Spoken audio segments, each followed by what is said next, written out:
How good are the 2021 49ers, Jack? I think they're a middle of the road team. I think they're probably maybe a 10 win team. Mm. When you look at them, I mean they just played a terrible first half against probably one of the best teams in NFC. Came back and they were in that ball game at the end. So that's the positive side to it. The negative is you can see all of their their weaknesses, Yeah. and a quarterback like Aaron Rodgers is going to expose those. And I think Yeah. quarterbacks like Russell Wilson are going to be able to expose those. I'm not Yeah. so sure about Kyler Murray in Arizona, but he might. Again, these really good teams are going to expose their weaknesses, and that's what we've seen. Right. But I do Right. think they're like a 10, maybe 11 win team. Yeah, I'm thinking 10, maybe 9 win team, but I'm a little Uh more huh. cynical.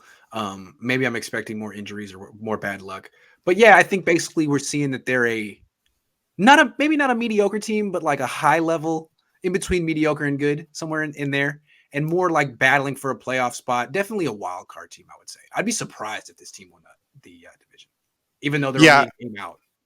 yeah, I'd be really surprised if they do. I mean, it all comes down really kind of we'll know in 2 weeks, right? If they lose these next two games and are 2-3, they're done with the division because at that point they're going to be probably 2 games behind uh, behind the Rams, maybe even the Cardinals, and they're going to have had already 2 losses within the division and 3 losses in the conference. If they lose these next 2 games, they're fighting for a wild card berth, probably the seventh wild card berth the rest of the way. I think the loss of Mostert hasn't been talked about enough. I mean, we all know Verrett's loss is crippling, but without Mostert, he Mm-hmm. was the explosive element in the offense. I mean, Yes. Debo is too, but Mostert, you could just turn around, hand off, and he might go 70. And now that element of the offense isn't there. And I think against a lot of teams, inferior teams, teams that won't make the playoffs, the Niners will find themselves in close games late. And they'll win them, but it's not like 2 years ago where they could just demoralize teams and make them quit. I don't see that yet being something they can do. I agree with you. Mostert was the guy who they could give it to him, like say for example that first toss of the game to Sermon where the nose tackle was kind of able to cut him off. Mhm. That doesn't happen with Mostert because he's just so fast, Yeah. and you see him run away from people. You would see him run away from people all the time. So they definitely lost the explosive element in the running game. Yeah. They kind of have that with Mitchell, if they give him a crease, he can do this. He can hit it, and he's very quick. But Right. he's out right now. Yeah. And the worst part about this team is they have not run the ball. They ran 65 yards on their first 6 carries of the season. They had 65 yards, 38 yards from Mitchell. Since that time, they've averaged 3.1 yards per carry over the last What the 81 hell is carries. that? What And the hell is that? yeah, they're How good not. can this team be if that's what they're doing? That's the problem. That's where the 49ers offense is. That's why I'm saying that they don't have the explosive element of the running game. Their offensive linemen aren't able to create push on a regular basis, so they can't get to the edge like they could with Mostert. So they're stuck having to kind of run more between the tight ends, Yeah. and they're not getting enough push to be able to do that. Kyle Shanahan's offense is mediocre when you take out the play action pass element out of it. His drop back passing game is just run of the mill.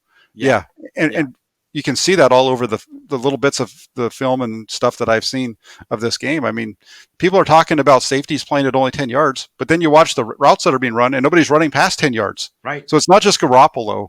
There's other things that are going into play here that I think are limiting or why we're seeing teams play like safeties and things like that the way they are.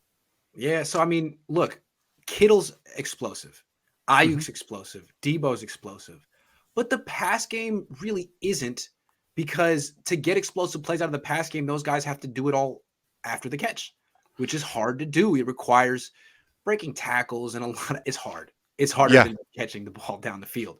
So it's a very New England Patriots-y type of offense, very slow ball control, and their quarterback committed 2 turnovers in this game. So yeah, that's what, and that's where you've got to the interception that Garoppolo threw. I've seen people say that he should have gone in other places, but he threw the right read. The read I think on that one, they wanted to hit that deep shot to yeah. Kittle on first down. That was the play call. They were taking a shot there, he's open, and you watch the ball from Garoppolo, and that thing looks like about 3/4 of the way there, like it just like all of a sudden somebody turned on a big The blower. wind, the Uh-huh. wind. And, Yeah, and yeah, all yeah. of a sudden it just dies and starts to flutter. And that, I mean, the guy that intercepts the ball is not even in the coverage of the play. It's an amazing play by him, and it's just a deep ball that doesn't have a zip on it. Yeah. Yeah, that's why they didn't call those passes the first two games of the season, and that's why they shouldn't have called it in this game. Like, you've seen it, you tried it throughout camp, Kyle, Jimmy. It ain't there. It's not that. What was the golf metaphor? That club isn't in your bag. It's not. You're No, 30. You it's know what you got in your bag. That ain't it. no, that's not there. Yeah. They're the bag the club that he's got in his bag is if they're going to try to go downfield is on the the little leak routes and stuff like that up the Yeah. sidelines where there's not quite as much traffic, and if he misses Right. it, it's going to be an incompletion. But throwing the ball over the middle brings so many other people into it. And right now he just he doesn't. Garoppolo never really steps into the ball and throws it. That's why you don't have that zip down the field. Right. So really, I mean, he's a great fit for what the Patriots want to do on offense, which is ball control, move the Mm-hmm. chains, forget explosive plays, just execute. That's his style. Yes. But this offense is, I mean, since Kyle was in Atlanta, it's all been about big plays, all been about explosive in the run game and the play action passing game. And right now, you don't have either of that. So I don't really know what this team's identity is, Jack. Put it that way. I don't know what the 2021 Niners identity is. Offense, defense, run, play. What? I don't know. I guess they're working Yeah, on that. they haven't created one at all. They're No.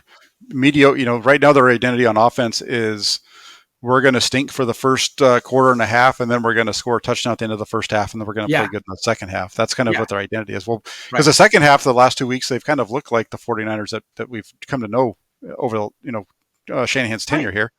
Um, Right. Because they have it, good players who know how to win. I mean, they should be winning these games, but really, they're not playing their best.